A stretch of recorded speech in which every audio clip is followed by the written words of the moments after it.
Equality Now is an international women's rights organization. We work across 5 continents globally, and our work is mainly on protecting and promoting the rights of women and girls. We work across a number of campaigns like ending harmful practices, which includes female genital mutilation and child marriage. We also work across ending sexual violence. And we contributed a lot on issue of the lifting of the ban here in Sierra Leone on the school girls, pregnant girls from going back to school. We supported the government so much on that. Then we work on ending sexual exploitation, and the last campaign we work on is legal equality, ensuring that the implementation of international instruments by government through the ratification, and also supporting the national organizations on legal advocacy so that they can be able to implement the recommendations of those instruments at the national level. These are issues you deal with generally in all the countries you operate in. Yes. And these are also issues that are very relevant here in Sierra Leone. Are they all issues you handle here? No, for Sierra Leone, so far we have worked closely, as I mentioned, on the ending sexual violence. Actually, we had a training here for civil society organizations, and part of that we also did here in Freetown, and also they went to Kenema, that is where they are, to build the capacity of the judiciary, of the police, and family support unit on how to work around those issues. We also supported the government and civil society organizations towards the lifting of the ban for the pregnant school girls. We were heavily involved in that case. And now for ending harmful practices, we are working with our partners, the Forum Against Harmful Practices, that is FAB. We're also working with Amazonian Initiative Movement, AIM, for Mama Ture, and other organizations such as WAVES, to ensure that they work towards elimination of FGM in the country. Let me maybe mention that Equality Now works with national partners. We don't do direct implementation, so we support the national partners on the ground so that they can be able to implement the contextualized and sustainable interventions at the country level. We also support hugely on legal equality, and this is maybe one of the other reasons why you were here, because Sierra Leone has ratified Maputo Protocol, and therefore it's following up to see how then the government is domesticating this and what is doing towards the implementation. You said you are here at this point to engage relevant, players. I mean, can you just single out some of these people and how relevant they are in your current advocacy? So maybe to mention, and just to take it back a little bit, we know a number of women and girls are dying as a result of undergoing FGM. And this case, it's not the only case that is happening. The Masare case, the 21-year-old lady who died, it's not the only case. It's only that it was the case that has been reported. Post-mortem was conducted, and it showed in evidence that she died as a result of undergoing FGM. And therefore, we felt that through this case, because others have not been mentioned or they have not been reported, so we have a case to present. And that is how we wrote an open letter with FAB, Forum Against Harmful Practices. And through that, we lobbied all our partners across the globe. And 130 organizations have signed on that letter. And the letter was very specific. It was requesting the government of Sierra Leone to criminalize female genital mutilation across all ages in this country. And this letter was submitted to the Honorable Speaker. Mama Ture, she's the one among other women from the movement of FAB, presented this letter. And the Speaker received it very positively, and he also acknowledged that there is a need to criminalize FGM here in Sierra Leone.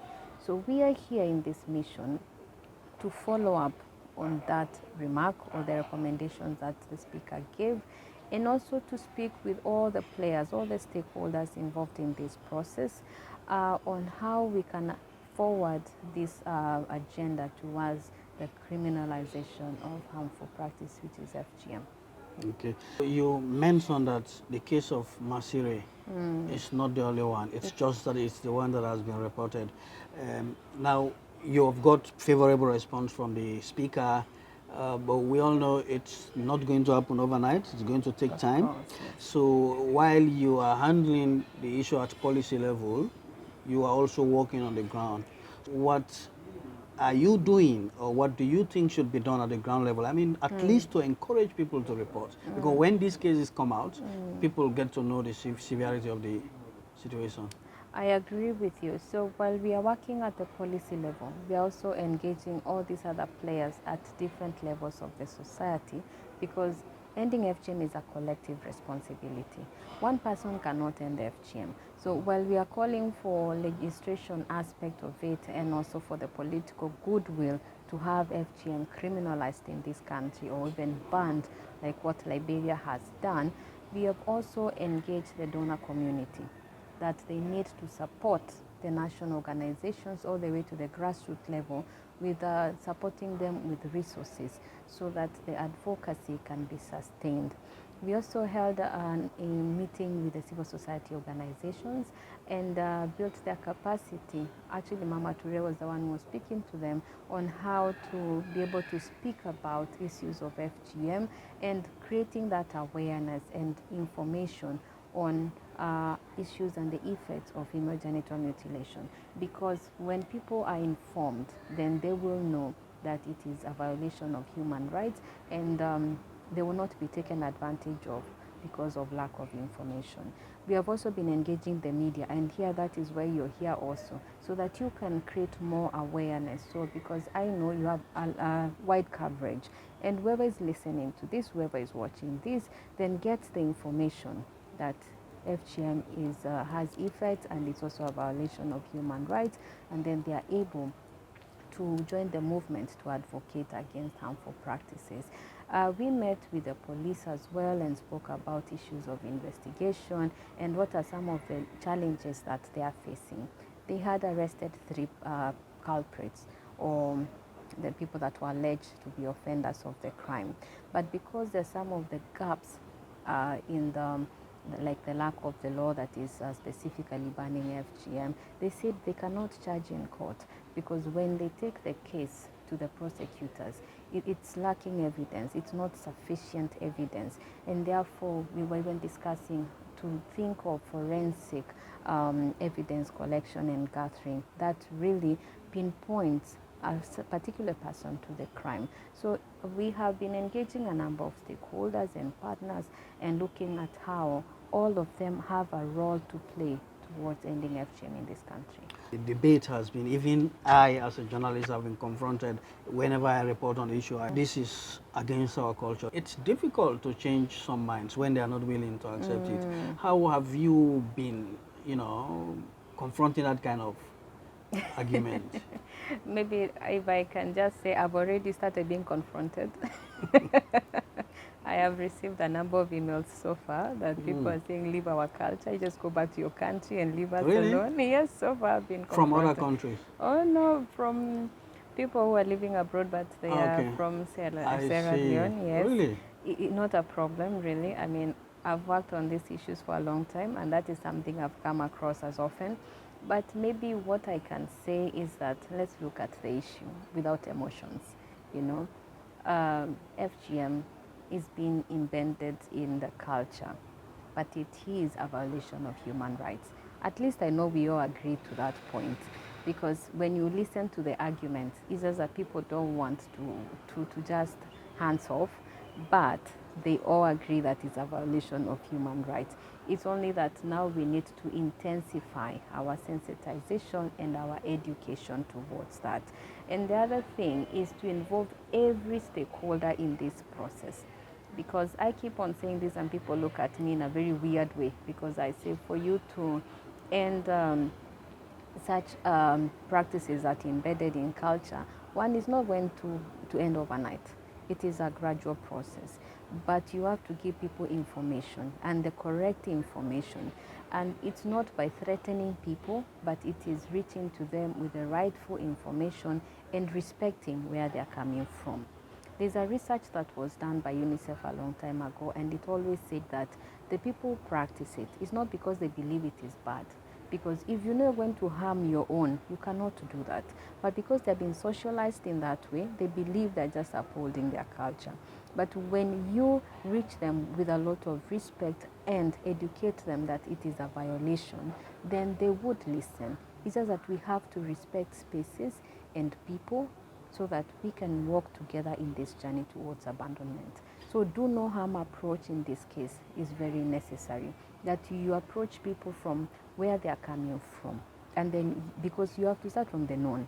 So you approach people from where they are coming from and you work with them. But that is why we also need a law, because then it will provide access to justice for whoever is committing these crimes. So that, because it will act as a deterrent to that, yes. Before I go to my last question, I have to bring this to you. It's one that is often makes campaigners like you very uncomfortable. I mean, they say this is not our fight, outsiders' fight, and some even say we are using it to make money from foreign money. Do you get this, and how do you respond to this? Yes, of course. They always say it's a Western ideology that is being pushed down our throats as Africans, but that's not true. And which money really? I mean, when a woman dies as a result of undergoing FGM, when their lives are cut short, then we are denying them their full potential. And therefore, I don't see any correlation whatsoever between it being a Western or an African. FGM is practiced globally. It's not just in Africa, even in Europe, even in America. They are practicing FGM. Yeah, and these people are saying why they don't focus on what is happening there. So for us, we focus on everyone. The good thing is we are focusing on everybody globally. We are calling also for the international places like in the US that they should have laws. Now they are putting laws in place. They're not just focusing on Africa. Unfortunately, it's just that maybe in Africa we still have countries that have not criminalized it specifically. We have Sierra Leone, we have Liberia, we have Mali, and we have Somalia. Those are the 4 that have not criminalized. But when you look at others, they have criminalized. In my own country, the president has spoken out and say that FGM is a violation of human rights. And he has said by this year we need to have ended FGM in my country. So is FGM used the same way it is here, I mean in politics, in other countries, even yours, for example? There's that aspect as well, whereby some of the politicians, because in my country it is practiced because of various reasons, and in some communities they use that as a tool to advance their political agenda, but now the masses know that there is no correlation whatsoever. So every time the politician is going there, they are told, use your manifesto, don't start to use FGM here to campaign. So communities here in Sierra Leone have to reach that point whereby they have the information. And so when the politician is coming, he will not take advantage. He or she will not take advantage and go through it. I mean, charity begins at home. So if you as a politician, you believe that this is the right way to go, then have your own go through it. But still, I mean, that's not true really. So they should, again, issue-based, so that you can transform the lives of the community members. And also because of the levels of poverty. So I think communities are propelled to think that the politician is supporting them, because the issues of FGM are really social and gender norms. People feel that, and they are compelled to think that they need to do it so that they can fit in the society. So because you have no other ways, then you run to the nearest person whom you think is supporting. But it is a violation of human rights. Okay. On a final note, you mentioned that a number of other countries have, banned it, including my own country, Gambia. Okay. Unexpected circumstances even. So what can Sierra Leone learn from either Gambia or any other country that you have, worked in? So I think what Sierra Leone can learn, and maybe if I can mention, and I've been mentioning this, we have walked this journey. When I say we, I mean Kenya has walked this journey, and we see a lot of similarities in some of the issues that are being brought out. So if the government can come out. You see the way Liberia has banned FGM for 3 years. If we can see that commitment at the highest level of office, that would show the willingness and the commitment to aligned in the international instruments, because under Maputo Protocol, it's about protection and promotion of the rights of women and girls. If we could get that, that would be a very good starting point. The speaker's sentiments were also a very good starting point as well, where he came out publicly and said that there's a need to criminalize FGM in this country, because it's a strong force and an opinion shaper. So if more men and men in power can come out as well and say, we want FGM to end in Sierra Leone, surely FGM will end. If now the young people join into this movement, because they have a right to and a voice, and we believe that young people, they have a huge role to play to end FGM, then that will also support the growth of the movement. And then the civil society to speak in one voice, because the issue here is age of consent and zero tolerance. And they don't want to be agreeing, or they don't want to be seen that they are agreeing. You cannot front two discourses, and you cannot ban human rights halfway, you know, because you can't say then for children it is okay, it's a violation. For adults, you know, human rights violation is human rights violation across board. I gave an example to someone I was speaking with, and I told them, in my country, when our law was faced with a certain challenge, because it was taken in a constitutional court, and they were saying that it is harboring or it is hindering people to practice their culture. They were told that your own life, you cannot be allowed to take it. You can't just wake up one morning and decide you want to take your life, in as much as it is your life. The law, the court, the country or the government has the mandate to protect you. So if you're found that you want to take your life, you're going to be jailed, because there are violations against that. The same with female genital mutilation. When it is internationally recognized as a human rights violation, then you cannot be admitting halfway. Let it be banned for all ages. And then the women and the girls can know that they can access justice when they are presented with such challenges, and also for the victims, when people die as a result of it, then the families of these victims can go to court and seek for justice. It will present as a deterrent measure in this process.